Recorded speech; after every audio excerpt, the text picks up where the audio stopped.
ఎవరైనా కొత్త వాళ్ళు ఉంటే ఖచ్చితంగా సబ్స్క్రైబ్ చేసుకోండి, మర్చిపోకండి. Let's go to content.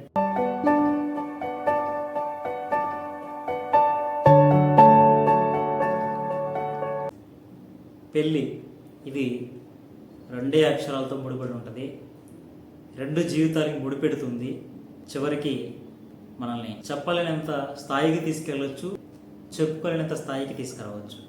ఎందుకంటున్నానంటే, ఇప్పుడు పెళ్లి చేసుకున్న చాలామందిని మీరు అడిగితే ఫస్ట్ వాళ్ళు చెప్పే మాట ఏంటంటే, వద్దురా బాబు, అప్పుడే చేసుకోమాక, ప్రశాంతంగా బ్రతుకు, ఇంకా చాలా వయసు ఉంది, అప్పుడే తొందరపడమాక, అది ఒక పెద్ద ఊబి, దాంట్లో పడమాకు అని చెప్తూ ఉంటారు. ఇది కరెక్టా కాదా అనేది మనం ఇప్పుడు డిస్కస్ చేసుకుందాం.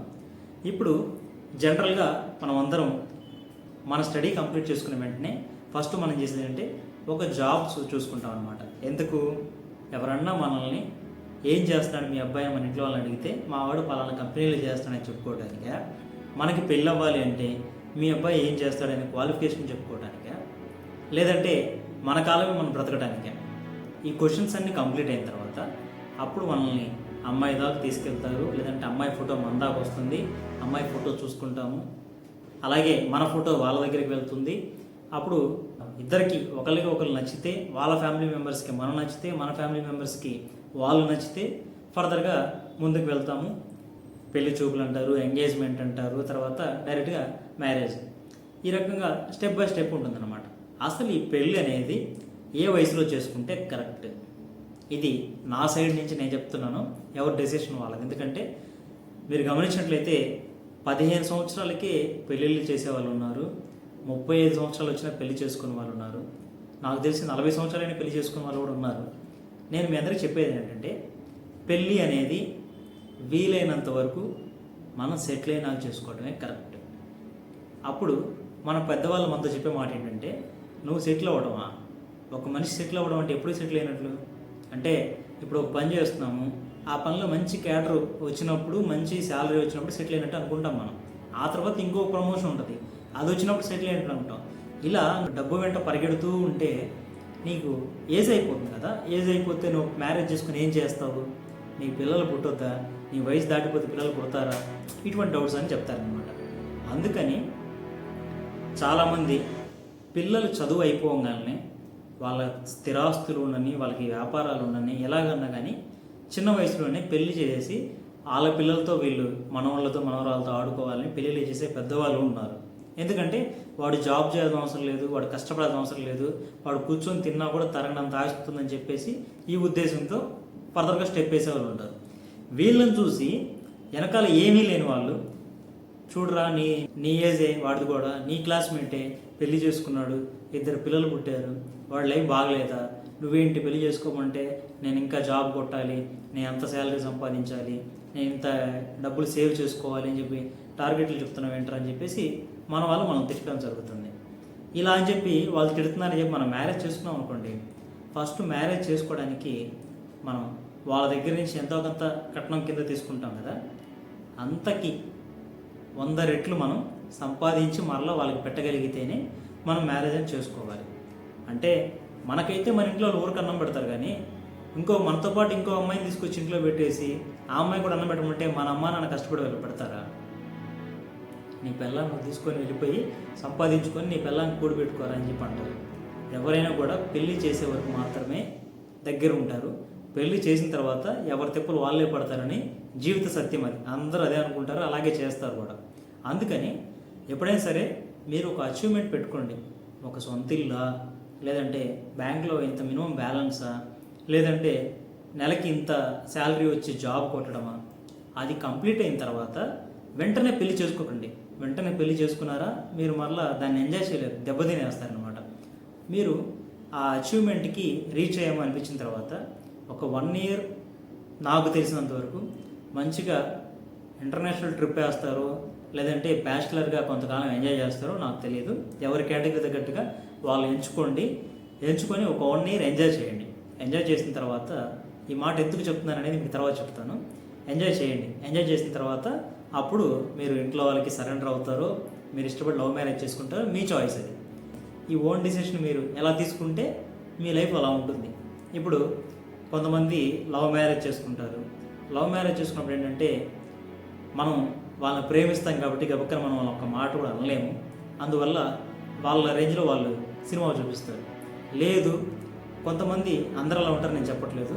లవ్ మ్యారేజ్ చేసుకున్నప్పుడు ఒకరి అండర్స్టాండింగ్ అంటే ఒకరి మీద ఒకరికి అండర్స్టాండింగ్ కమాండింగ్ బాగుంటుంది కాబట్టి ఇద్దరు ఒకరికొకరు అర్థం చేసుకొని బాగా బ్రతికే వాళ్ళు కూడా ఉన్నారు.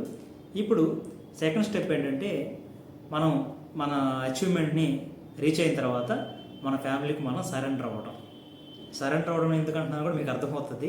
ఇది కూడా బిఫోర్గా మాట్లాడుకుందాం, ఓకేనా?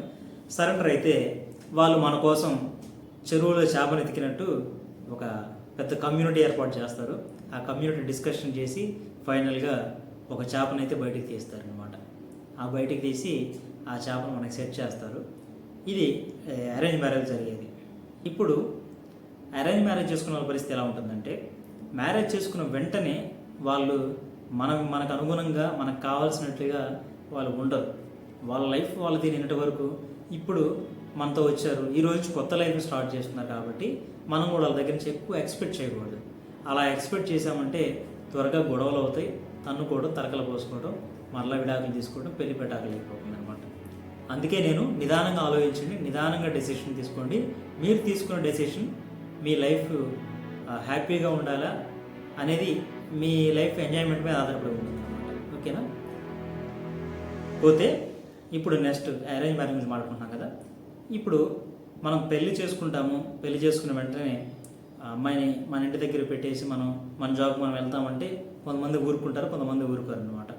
ఇప్పుడు ఆల్మోస్ట్ 99% జరుగుతుంది ఏంటంటే, పెళ్లి చేసుకుంటున్నారు, ఆ 16 రోజుల పండుగ వరకేమో ఉంటున్నారు, ఆ తర్వాత వెళ్తూనే తన వైఫ్ని తీసుకెళ్ళిపోయి ఒక అపార్ట్మెంట్ ఫ్లాట్ కొనుక్కోవడమో, లేదంటే ఒక అపార్ట్మెంట్ ఫ్లాట్ రెంట్కి తీసుకోవడమో, ఏదో ఒక విధంగా వెళ్ళిపోయి వీళ్ళిద్దరూ అక్కడే ఉంటున్నారనమాట. ఇద్దరు వర్క్ చేసినా, ఇద్దరు వర్క్ చేయకపోయినా, ఒకరే వర్క్ చేసినా, ఒకరింట్లో ఉన్నా, జనరల్గా వాళ్ళు బయటకు తీసుకెళ్ళడం అనేసి వాళ్ళకి బాగున్నప్పుడు, బాగలేనప్పుడు వాళ్ళతో మనం తోడుగా ఉండే దగ్గర కానీ ప్రతి విషయంలో కూడా మనం చాలా తగ్గి ఉండాలన్నమాట. ఎందుకంటే ఒక ఆడపిల్ల మనల్ని నమ్మి మనతో పాటు బయటకు వచ్చింది కాబట్టి ఆ అమ్మాయి మీద రెస్పాన్సిబిలిటీస్ అన్నీ మన మీదే ఆధారపడి ఉంటాయి కాబట్టి మనమే తగ్గాలి. ఇప్పుడు మనం తగ్గి ఉంటున్నా కూడా కొంతమంది డ్యాన్స్ వేస్తూ ఉంటారు అనమాట.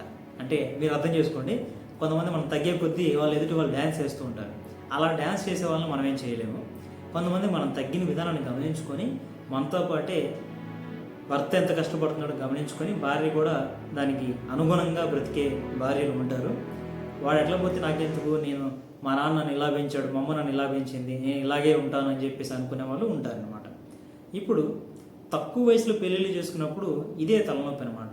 మ్యారేజ్ చేసుకునేప్పుడు ఎప్పుడైనా సరే మన ఏజ్కి దగ్గరగా ఉన్న వాళ్ళని చేసుకుంటే మైండ్ మెచ్యూరిటీ లెవెల్స్ అలాగే ఉంటాయి కాబట్టి ఇద్దరికి ప్రాబ్లం ఉండదు. ఇద్దరు ఒక ఏజ్ కాబట్టి అంత, అంటే నాకు 25 years అనుకోండి, అమ్మాయికి ఒక 23 అలా ఉంటే ఇద్దరు ఒకేలా ఆలోచిస్తూ ఉంటారు అనమాట. ఒకే ఏజ్ కదా, అంతవరకు 23 years బ్రతికిన లైఫ్లో కష్టాలు సుఖాలు చూసుంటాం కదా. అదే నాకు 25 years అనుకోండి, నేను పోయి ఒక 15 సంవత్సరాల అమ్మాయి, 18 సంవత్సరాల అమ్మాయి పెళ్లి చేసుకున్నాను అనుకోండి, గతంలో జరిగేవి అందుకు చెప్తున్నాను, చేసుకున్నాను అనుకోండి. ఇప్పుడు నేను ఎలా ఆలోచిస్తాను, ఒక 100 రూపాయలు నా దగ్గర ఉందంటే దాన్ని జాగ్రత్త చేసి దాంట్లో 20 రూపాయలే వాడి మిగతా 80 రూపాయలు మన అత్యవసరానికి వాడుకుందాం అని అనుకుంటాం. అదే వాళ్ళు 15 years 18 years అంటే వాళ్ళు చిన్నపిల్లలు కాబట్టి వాళ్ళ మైండ్ సెట్ ఎలా ఉంటుంది, మన దగ్గర 100 రూపాయలు ఉందనుకోండి, 100 రూపాయలు ఉన్నాయి కదా, ఒక 50 రూపాయలు బిర్యానీ తిందాము, ఒక 50 రూపాయలకి షాపింగ్ చేద్దాము, ఇలా ఉంటుంది వాళ్ళ మైండ్ సెట్. అలా ఇద్దరు మైండ్ సెట్లు సింక్ అవ్వకపోతే ఆ పెళ్ళి అనేది త్వరగా పెటాకులేకపోతుంది. ఎప్పుడైనా పెళ్ళిలో ఇటువంటి ఖచ్చితంగా పాటించాలి. ఏజ్ ఒకటి, తర్వాత వాళ్ళు ఉంటున్న లైఫ్ తీరు గమనించుకోవాలి మనం. అంటే వాళ్ళ హౌస్ అట్మాస్ఫియర్, తన మైండ్ సెట్ మెచ్యూరిటీ లెవెల్స్ ఎలా ఉన్నాయి ఏంటి అనేది కూడా మనం గమనించుకోవాలి. అప్పుడు ఆ లైఫ్ అనేది బాగుంటుంది అనమాట. పెళ్ళి ఎప్పుడు చేసుకోవాలి, సెకండ్ స్టెప్ చేసుకుంటే ఏ ఏజ్లో చేసుకోవాలి, థర్డ్ స్టెప్ మనం చేసుకోవాల్సిన అమ్మాయి ఏ పొజిషన్లో ఉంటే మనం చేసుకోవచ్చు, ఫోర్త్ స్టెప్ వచ్చేసరికి చేసుకున్న తర్వాత మనం ఎలా జాగ్రత్తగా బ్రతకాలి. ఇలా లైఫ్ అనేది స్టెప్ బై స్టెప్, ప్రతి స్టెప్ కూడా క్రిటికల్ అనమాట. మనం చూస్తుంటే మన ఫాదర్స్ను, మన మదర్స్ని, లేదంటే మన ఇంట్లో మన తల్లిదండ్రులు చూస్తే వాళ్ళు దాదాపు, అంటే మనకి 20 సంవత్సరాలు వచ్చినట్టే వాళ్ళు 20 సంవత్సరాలు పెళ్లి చేసుకుంటే దాదాపు 40-40 సంవత్సరాలు వాళ్ళు కలిసి ఉన్నట్లే కదా. అంత లాంగ్ లైఫ్ వాళ్ళు కలిసి జీవించారు అంటే వాళ్ళు ఒకరిని ఒకరు అర్థం చేసుకొని ఒకరి కోసం ఒకరు తగ్గని, ఇలా తినకపోని మనకి పెట్టి వాళ్ళు తినకుండా పడుకునే రోజులు ఉంటాయి. అలాగే కడుపు నిండా తిని 10 మందికి పెట్టే రోజులు ఉంటాయి. ఇలా అన్ని విధాలు చూస్తుంటారు కాబట్టి లైఫ్ మనం కూడా అన్ని విధాలు చూస్తాము, చూడాలి. చూస్తేనే మనకు కూడా తెలిసి వస్తుంది.